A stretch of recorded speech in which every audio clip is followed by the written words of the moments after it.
was not a rebel. I was not an angry man, but Islam made me an angry man. Islam made me do this all what I'm doing today.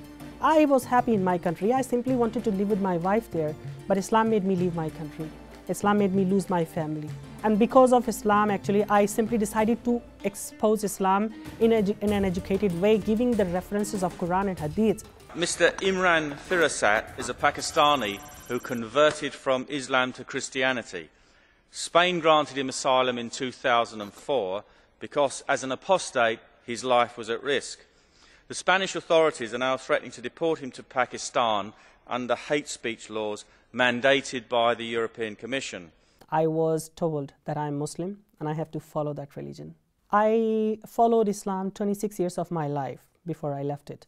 So honestly, I never understood actually what Islam is. We are forced to pray, to read Quran, and to recite everything in Arabic. So actually we do not understand what we are speaking, the way we are praying to God. We don't understand anything of that.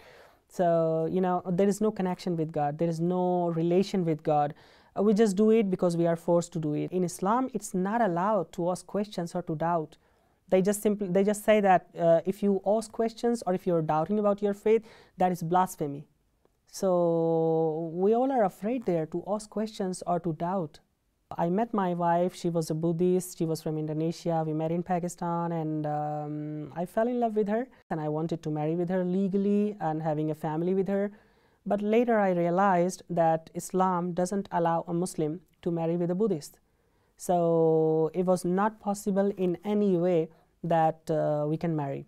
We decided to live together without being married. I thought there are many couples in the world who live actually together without being married or without having a paper in their hands. So for me, important was to be with her because I love her and she loved me. Problems started when we had a son. The hospital asked us for the marriage certificate. We couldn't provide that, and then they reported to the police, and then police arrived to our home. They come in a huge group and they just torture you. So no one can actually blame who was actually the person who tortured you. They took us to police station. We were detained there for several days, and there actually I was very sad that my own Pakistanis, my patriots, it's difficult to say actually, but my wife was raped there by the police, and my thumb was amputated by them. They said, okay, there will be one condition that you can be freed, that if your wife leaves Pakistan, she cannot live here, or otherwise she has to convert to Islam. I had to leave my country, my house, my job, my family, my friends, everything, because of Sharia law, because of Islam. I really thought that life is finished now. I may kill myself, or maybe they will actually kill us. So I was just completely lost what's happening with us. But my son, my little son, he was a hope, and we had to be alive for him. We came to Spain. I was very not happy because what happened with me in Pakistan with my family, it was not easy to forget all that and to start a new life in a new country where you don't know the language, where you don't have the legal status, not even friends. So, but at least I was very happy about the safety of my family in Spain, that we are at least safe here, and people are welcoming, and they are supporting our case. I was simply angry with Islam. I decided to expose it as much as I can. I started writing in newspapers, giving interviews in TV, radios. Sigo manteniendo mi afirmación que el Islam es un peligro para la sociedad y que tenemos que luchar contra ello, porque todo el yihad, terrorismo viene del Islam.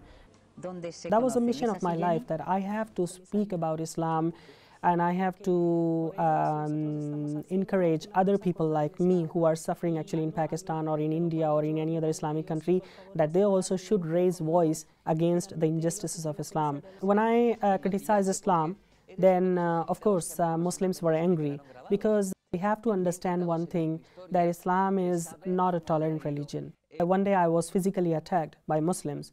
My criticism on Islam has gone on a very high level because my articles were in national media of Spain, and I decided to leave Spain for a while and then come back later when the things will be calmed. And I promised to my wife that I will not write about Islam anymore.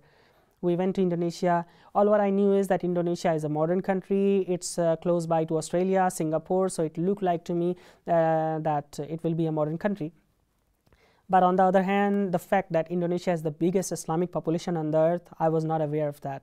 Because of Islam, I left my country. Because of Islam, I became a rebel. Because of Islam, I was an atheist. I couldn't stop myself from writing again. So I tried to hide my name as much as I could, because I knew that I'm living in an Islamic country and I'm speaking about Islam. That was a huge risk for me.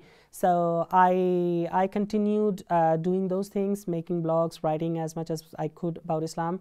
But one day, through my IP address, while I was sending some mails, I was caught by the police. They came to my home and they took me to the police station. I was caught in Indonesia for blasphemy, and they wanted to charge me for that. But finally, we could reach an agreement that they just deport me from there. And they deported me from Indonesia. I arrived back to Spain. I couldn't bring my family because I had to pay them a lot of money, which I had there. And I told my wife and my children that be patient, and as soon as I go back to Spain, I'll work and bring you back to Spain. And they were sad, but they were agree with that because they knew we had no other way. When I arrived back to Spain, I was working here in a restaurant. I was earning money. I was talking to my family every day. But suddenly, one day, I was arrested by the police. And they said that, you know, why we have arrested you? I said, no, I don't know. They said that Indonesia has issued a warrant against you, that you are accused of a murder crime, and they took me to the prison. I was completely shocked, surprised, what's happening, because they deported me by themselves and now they're accusing me of a murder. But luckily, I could actually prove my innocence to the Spanish High Court. I proved them that I was deported by themselves and I was not involved in any kind of that crime. I was acquitted. I have nothing on my name. It is very important to say that converting to another religion and accepting someone, an invisible power as God, it's not an easy thing or easy process which just takes some days. It takes a long time and some kind of miracles, you know. I was not that unfamiliar with Christianity. I had Christian friends. I used to debate sometimes with them. I used to ask some questions. So I had a lot of knowledge about Christianity, but I never had that feeling that I want to be Christian, or I never had that faith. My wife was in Indonesia. So one day she told me on telephone that she wants to become Christian. She wants to be baptized. And I was actually not happy and not even sad. I said, okay, that's your decision if you want to be so. Actually, her sister and her sister-in-law, they were converted to Christianity. So she became Christian and I was okay with that because she's an individual. And then later, there were two more things which happened in my life which actually changed me completely. First was that one day I knew that my children, they go to church with my wife, and I always used to ask them, did you go to church today? They said, yeah. I said, what did you pray? They said, I prayed to God that I can be reunited with Papa, and I can play with Papa. So those were emotional words from my children. One day I asked to my daughter, so who is God? And you know, she did like this, her hands, and she closed her eyes like she's praying, and she said, God is Jesus. That was something just touched my heart. I can't explain what was that feeling, what did I feel in that moment, but I felt something. Even my little daughter has a God, and I don't have a God. I don't believe in anyone. So my daughter's faith actually brought me to the faith. When I was in prison, then there was a priest inside of he used to come to the prison. There was a church inside of prison. So he used to invite me. First few times I didn't go there, but later I went there to see them, and I liked the way actually they prayed. I liked the way that they had no restrictions while praying. And they were, you know, enjoying with the music, praying to God in any word they can, and there was no restriction like Islam that you have to say the exact words, or you have to do like this, or you have to do like that. It was just like a free way to pray God, and the way they were praying to God, and those all things I really liked very much. And that was the moment of my life when I was really suffering. I was far from my family. I didn't know how to start on again the life. I was compelled to believe again in God. I always knew. I knew that there is a God. When I was released, I went to a church and I said to God, first time I think I cried as truly from my heart. I never actually prayed with a direct connection to God when I was a Muslim. But when I was released from prison, I went to a church and I truly cried from my heart, and I said to God, if you are really God, if you are the one to whom people say that you're God, then please help me. Take me out of this situation, make me meet with my family, and I surrender myself to you. That was the day, I think, first time I had a connection with God. I surrendered myself. I embraced Christianity from my heart, even though I was not baptized at that moment. And since I made that confession to God and I embraced the Christianity, there were changes in my life. There were drastic changes in my life, and I realized those changes. I saw that things are happening which were before difficult. There is someone who is protecting me. There is someone who is actually helping me. That actually made my belief more strong that yes, since I accepted Christ as God, then life is changing. Imran has been very faithful. If I would have to describe one of the key elements, it would be faithfulness, endurance, perseverance, all those words. He's been very, very good in his walk with Christ and to our church. I think I became more educated. I changed my way in a more polite way, the way I could educate Muslims.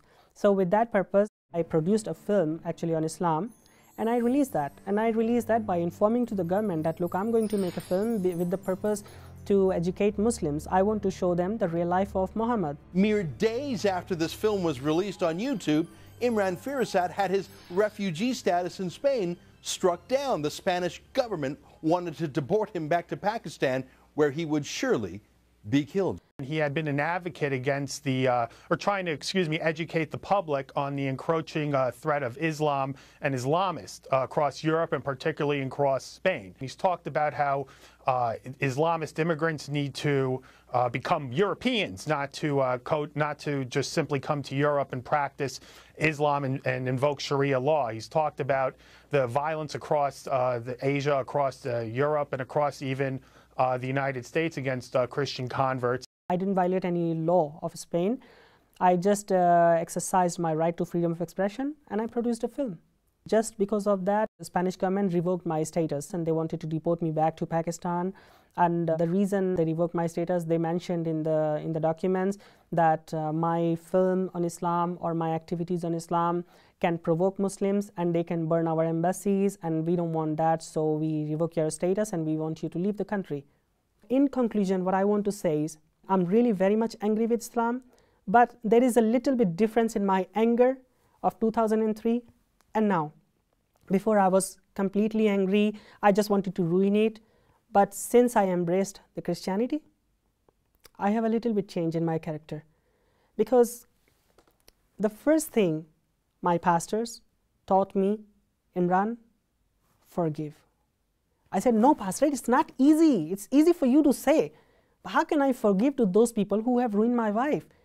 He said, no, Imran, if you cannot forgive, you're not a Christian. They used to put their hand on my head like this, calm, calm.